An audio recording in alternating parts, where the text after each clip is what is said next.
चलिए, तो NCERT math book से आपका प्रश्नावली 9.1 हाइट एंड डिस्टेंस, ऊंचाई एवं दूरी क्या हो गया, समाप्त हो गया। जो क्वेश्चन जो आपका था प्रश्नावली में वो समाप्त हो गया। अब बोर्ड एग्जाम को देखते हुए टारगेट मॉडल सेट से जो इंपॉर्टेंट प्रश्न है वो आपको बताया जा रहा है। पहले देखिए क्वेश्चन नंबर 1 मॉडल सेट का। भूमि से 100 मीटर की ऊंचाई तथा 60 डिग्री के उन्नयन कोण पर उड़ती हुई एक पतंग की डोरी की लंबाई ज्ञात कीजिए। कहता ये है भूमि, इस भूमि से 60 मीटर की ऊंचाई पर 100 मीटर की ऊंचाई पर एक पतंग उड़ रही है। एक क्या उड़ रही है, एक पतंग उड़ रही है ना, एक पतंग उड़ रही है जिसकी डोरी की लंबाई जो है आपको क्या करना है, निकालना है। और डोरी भूमि के साथ 60 डिग्री का कोण बनाती है, ए बी सी। तो चित्र से डायरेक्ट चित्र से हमको निकालना है। देखिए इस कोण के लिए दिया है हमको लंब, क्या दिया है, लंब। ये है डोरी, यहाँ तो दिया है डोरी, लेकिन अगर रियल में देखें तो ये क्या है, कर्ण, और ये हो गया आधार। तो चित्र से हमको लंब दिया हुआ है, कर्ण निकालना है। लंब दिया है और कर्ण निकालना है। तो लंब और कर्ण का संबंध कौन बताता है, साइन।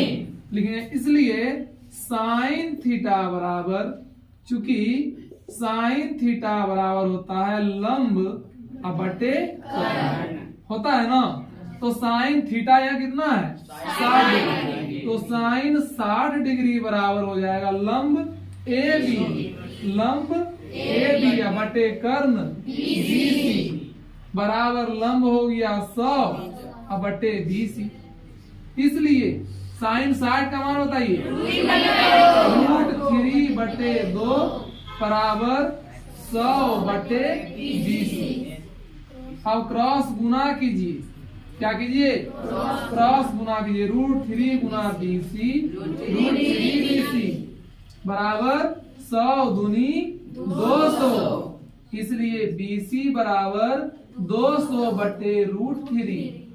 अब यहां से लिखेंगे हर का परिमेयकरण करने पर, हर का परिमेयकरण करने पर बी सी बराबर हो जाएगा 200 बटे √3 गुना √3 बटे √3।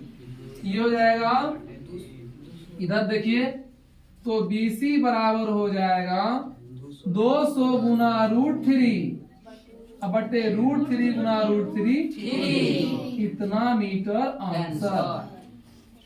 ये था क्वेश्चन नंबर 1।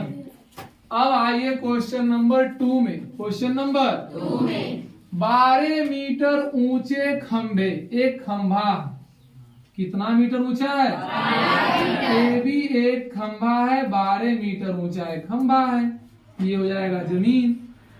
अब कहता है जमीन पर पड़ रही छाया, इधर है सूर्य भगवान, इधर कौन है, सूर्य देव है, इधर है सूर्य देव, है ना, ये सूर्य देव है। इधर से प्रकाश पड़ रही है, तो प्रकाश जब पड़ेगी तो यहाँ बनेगी छाया। क्या बनेगी, यहाँ धरती पर बन जाएगी छाया। 12 मीटर ऊंचा खंभा है और इस छाया की लंबाई दे दिया है आपको, छाया की लंबाई दे दिया है 4√3 मीटर, 4√3 मीटर दे दिया है छाया की लंबाई। तो बोलता है सूर्य का उन्नयन कोण, यानी ये जो कोण बन रहा है, सूर्य का जो उन्नयन कोण है, यहाँ से ऊपर देखेंगे सूर्य को, यही कोण बनेगा कि कितना डिग्री बन रहा है, मान लीजिए बन रहा है कितना, थीटा।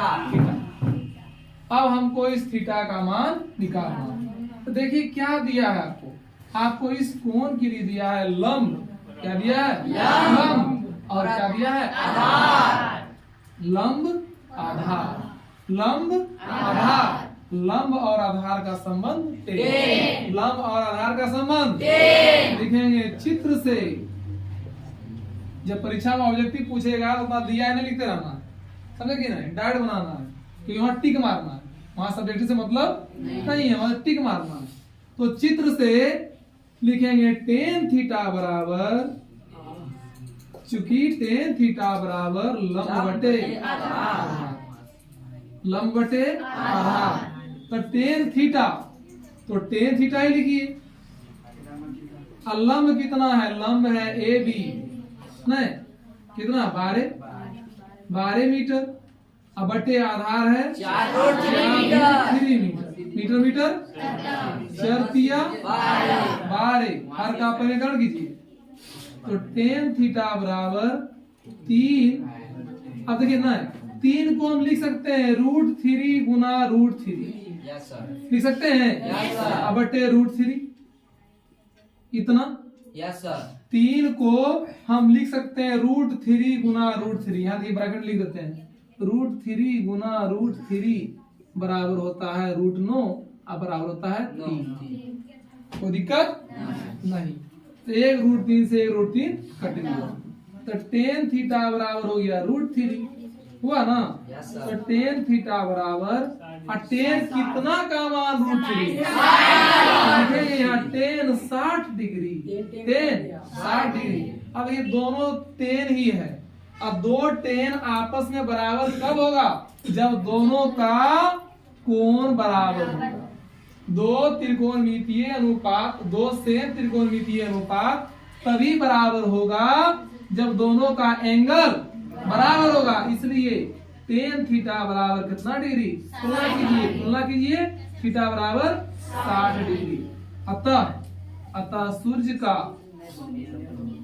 सूर्य का उन्नयन कोण कितना डिग्री, 60 डिग्री है।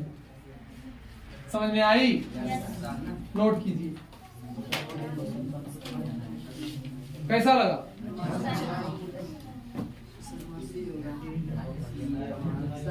हाँ सर, कहाँ सर?